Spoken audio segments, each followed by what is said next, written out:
다 찾으셨으면 한 절씩 돌아가면서 교독하겠습니다. 제가 먼저 10절부터 읽겠습니다. 때에 베델의 제사장 아마샤가 이스라엘의 왕 여로보암에게 보내어 이르되 이스라엘 족속 중에 아모스가 왕을 모반하나니 그 모든 말을 이 땅이 견딜 수 없나이다. 말하기를 여로보암은 칼에 죽겠고 이스라엘은 반드시 사로잡혀 그 땅에서 떠나겠다 하나이다. 아마샤가 또 아모스에게 이르되 선견자여 너는 유다 땅으로 도망하여 가서 거기에서나 떡을 먹으며 거기에서나 예언하고 다시는 베델에서 예언하지 말라. 이는 왕의 성소요 하나라의 궁궐임이니라. 아모스가 아마샤에게 대답하여 이르되 나는 선지자가 아니며 선지자의 아들도 아니라 나는 목자요 뽕나무를 재배하는 자로서 양떼를 따를 때에 여호와께서 나를 데려다가 여호와께서 내게 이르시기를 가서 내 백성 이스라엘에게 예언하라 하셨나니 이제 너는 여호와의 말씀을 들을지니라. 내가 이르기를 이스라엘에 대하여 예언하지 말며 이삭의 집을 향하여 경고하지 말라 하므로. 다 함께 읽겠습니다. 여호와께서 이와 같이 말씀하시기를 내 아내는 성읍 가운데서 창녀가 될 것이요 내 자녀들은 칼에 엎드려지며 내 땅은 측량하여 나누어질 것이며 너는 더러운 땅에서 죽을 것이요 이스라엘은 반드시 사로잡혀 그의 땅에서 떠나리라 하셨느니라. 아멘. 아모스 7장부터 시작되는 이 책의 마지막 부분에서는 이제 선지자의 예언이 이제 환상으로 전환이 되고 있습니다. 이스라엘에 임박한 하나님의 심판에 대한 환상의 모음집으로 볼 수가 있습니다. 그 중에 어제부터 시작된 이 7장은 첫 번째 환상을 기록하고 있는데 하나님의 정의가 이기려면은 더 이상 심판은 피할 수 없다는 점을 우리에게 보여주고 있습니다. 그리고 어제 본문을 통해서 우리는 이 아수르의 공경을 상징하는 이 메뚜기와 불과 그리고 다림줄에 대한 세 가지 환상을 저희들이 살펴보았습니다. 오늘 본문은 특히 이 다림줄 마지막 환상이었던 다림줄 환상에 관련된 부분입니다. 또 본문 17절에 보면은 측량하여 나누어질 것이라는 표현이 있는데 이것이 다림줄 환상의 결과를 이야기합니다. 다림줄은 건물을 수직으로 쌓아 올릴 뿐만 아니라 헐어낼 때에도 쓰인다라는 것입니다. 이런 상황에서 오늘 본문은 거짓 선지자인 베델의 제사장 아마샤가 하나님의 선지자인 아모스의 사역을 모함하며 공갈, 협박을 하고 있는 장면이 나옵니다. 하지만 이 부분을 통해서 결국은 북이스라엘이 멸망할 수밖에 없음을 우리는 다시금 확증하게 됩니다. 우선 이 오늘 본문은 저와 같은 이런 사역자, 목회자들의 역할이 어떠해야 하는지 저희들에게 잘 보여줍니다. 목회자로서 성도들의 귀를 즐겁게 하기 위한 그런 말씀만을 전하는 자가 아니라 하나님께서 하시는 말씀을 가감없이 충실히 그리고 충실하게 전달해야 하는 하나님의 도구가 되어야 한다라는 것을 이 말씀을 통해서 스스로 한번 다짐해 보았습니다. 아모스의 이름의 뜻이 짐을 지는 자라고 합니다. 이렇게 사역자나 목회자들도 이렇게 하나님의 진리를 언제나 전해야 하는 그 사명을 짊어진 자가 되어야 할 것으로 생각합니다. 오늘 부분은 두 부분으로 나눌 수가 있습니다. 10절에서 13절까지는 아모스를 모함하는 베델의 제사장 아마샤의 이야기와 그리고 14절에서 17절까지는 아모스 선지자의 항변으로 이루어져 있습니다. 이 베델의 제사장 아마샤는 왕의 신뢰를 받고 있던 기존 종교 지도자들의 대표급에 해당했습니다. 그렇지만 그는 배교자였습니다. 그런 그가 아모스의 예언을 모함으로 지금 대적하고 있습니다. 그는 북이스라엘 왕 여로보암 2세에게 사람을 보내어 아모스 선지자를 모함합니다.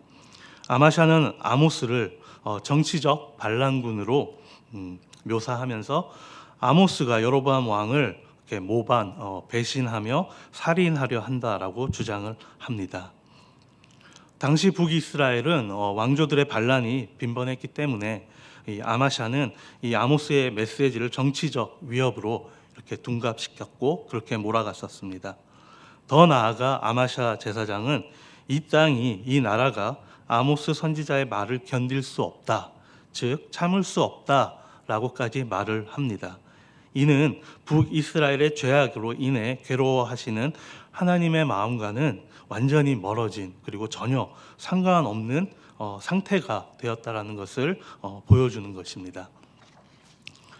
결국 그는 세상 편에 서서 하나님의 말씀을 대적하는 자가 되었던 것입니다. 그들에게는 진리인 이 하나님의 말씀이 이제 더 이상 진리가 아닌 그저 불편한 진실이 되어버렸던 것입니다. 우리도 마찬가지입니다. 꿀과 송이꿀보다 더 단 하나님의 이 생명의 말씀이 불편한 진실이 되어버렸는지 우리는 다시 한번 살펴봐야 할 것입니다. 세상의 꿈을 이루기 위해 살고 있는데 말씀대로 살려다 보니까 왠지 불편함을 느낀 적은 없습니까? 이 세상에서도 하나님의 말씀 안에서 성공하는 삶이 있습니다. 하나님의 말씀으로 다시 돌아오는, 그래서 하나님의 말씀이 이 세상을 살아가는데 전혀 불편함이 없는 나의 힘이요, 그리고 능력이요, 소망이 되기를 소망합니다. 11절 말씀에서는 아마샤가 아모스의 말을 왜곡하여 전달합니다. 그는 아모스가 여로보암은 칼에 죽고 북이스라엘은 반드시 포로로 끌려갈 것이라고 말을 합니다. 이 말은 아모스 선지자가 전달한 말입니다. 하지만 베델에서 섬기다 배교한 이 제사장인 아마샤는 이 아모스의 예언들이 정치적으로 과장하여 왕이 위협받는 듯한 상황으로 만들어서 그를 반역자로 만들 계획이었습니다. 아마샤는 아모스가 무슨 권위로 이스라엘의 이 예배의 중심지와 왕실이 멸망할 것이라는 그 환상을 선언하고 있으며, 결국은 이것이 개인적인 이득을 위해서 예언하는 것이라고 생각했던 것입니다. 그래서 12절 말씀에 보면 아마샤 제사장은 직접 아모스를 찾아가서 성견자여 남유다로 도망하여 거기서 먹고 예언하라라고 말을 합니다. 그는 아모스 선지자를 단순히 그 환상을 보고 떠드는 자로 취급하면서 선견자다라고 폄하하고 있습니다.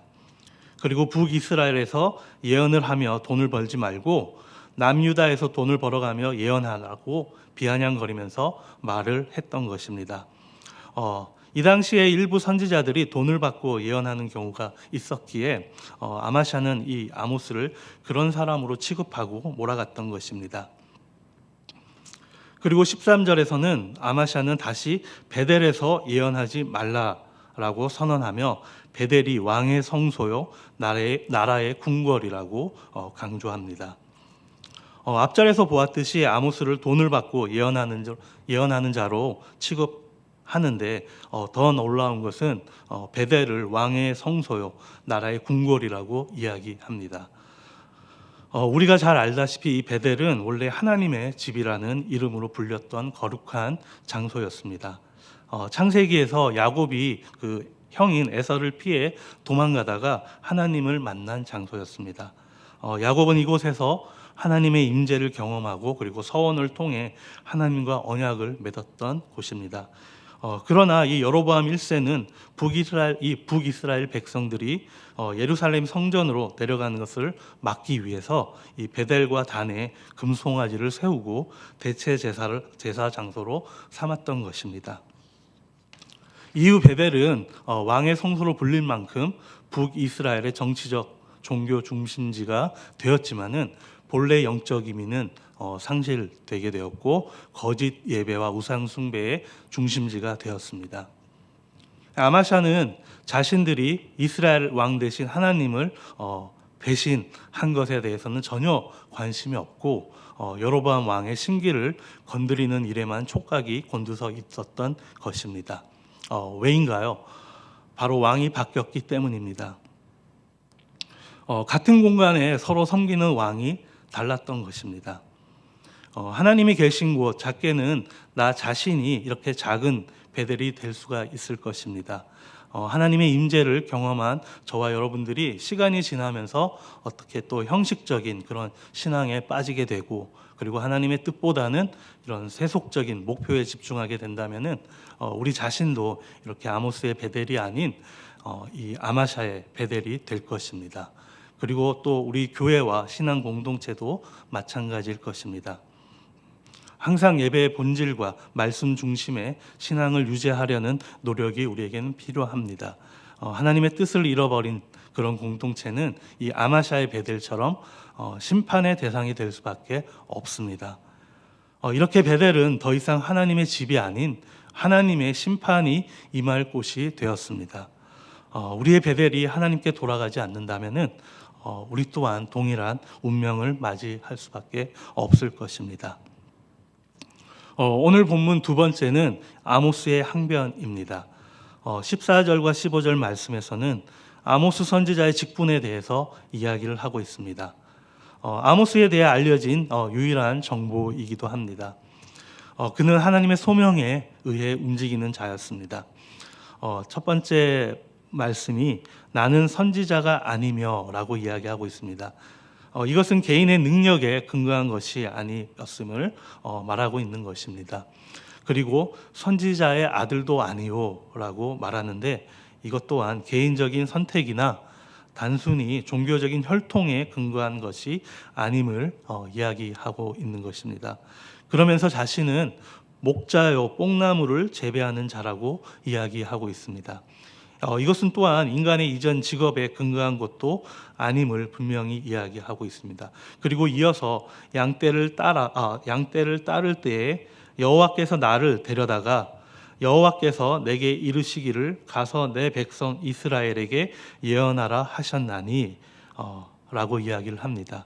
아모스가 선지자가 된 것은 전적으로 하나님의 부르심에 대한 아모스의 응답과 순종이었음을 고백하고 있는 것입니다. 그리고 15절에서 그는 자신의 소명을 구체적으로 묘사하고 있습니다. 양떼를 치고 있을 때 하나님께서 나를 데려가 하나님의 말씀을 전하는 자로 세우셨다라고 이야기합니다. 이는 아모스의 예언이 하나님께서 직접 부르신 그 소명임을 명확하게 드러내고 있는 것입니다. 이렇게 아모스는 자신은 직업적인 선지자가 아니라 하나님이 북이스라엘 백성들에게 하나님의 메시지를 전달하는 특별한 임무를 맡기신 목자여 뽕나무를 재배하는 자라고 이야기하는 것입니다. 이렇게 아모스 선지자의 권위는 오직 하나님 말씀에서 비롯된 것입니다. 그리고 그는 하나님의 말씀을 두려움 없이 선포하는 자였습니다. 16절에서 17절 말씀에 보면은 자신의 소명에 순종하는 모습을 그대로 보여주고 있습니다. 그리고 비록 심판의 메시지만 있지만 베델에서 우리가 그들이 들어야 할 음성이 무엇인지 보여주고 있습니다. 아모스는 이렇게 이야기합니다. 이제 너는 여호와의 말씀을 들을지니라. 그리고 여호와께서 이와 같이 말씀하시기를. 이렇게 아모스는 담대하게 아마샤와 북이스라엘을 향해 하나님의 말씀을 대언하고 있습니다. 그는 먼저 아마샤의 죄를 지적합니다. 하나님의 말씀을 전하지 말라고 명령한 그의 죄를 꼬집고 있는 것입니다. 그는 하나님의 권위를 부정하는 심각한 죄악을 저질렀습니다. 그리고 17절에서 아모스는 아마샤에게 이 말 세 가지 심판을 선언하고 있습니다. 첫째는 아마샤의 아내는 성읍에서 창녀가 될 것이라고 이야기합니다. 그리고 두 번째는 아마샤의 자녀들은 칼에 죽임을 당할 것이라고 이야기합니다. 그리고 이어서 아모스는 결국 북이스라엘이 반드시 포로로 잡혀가 끌려가게 될 것이라고 다시 한번 경고의 말씀을 하고 있습니다. 그는 이렇게 인간 권력보다는 하나님의 권위를 우선시했기 때문에 그 사명에 순종할 수 있었던 것입니다. 오늘 말씀을 정리하겠습니다. 오늘 본문은 이렇게 베델의 제사장 아마샤와 아모스를 통해 이 아모스의 예언과 환상들이 결국 이루어질 수밖에 없음을 다시 한번 확증하고 있습니다. 하나님의 집이어야 이 베델이 왕의 성소 그리고 나라의 궁궐이 되었습니다. 결국 왕이 바뀐 베델의 모습을 우리는 볼 수 있었습니다. 하나님의 집이라고 우리가 말하고 생각한다면은 베델의 왕은 오직 하나님이셔야만 합니다. 베델은 하나님의 임재와 언약의 장소였지만은 아모스 시대에는 이렇게 타락과 심판을 예고하는 장소로 등장하고 있습니다. 이것은 종교적 타락과 그리고 그 결과를 우리에게 보여주고 있는 것입니다. 베델의 아모스와 아마샤는 서로 다른 왕을 섬겼습니다.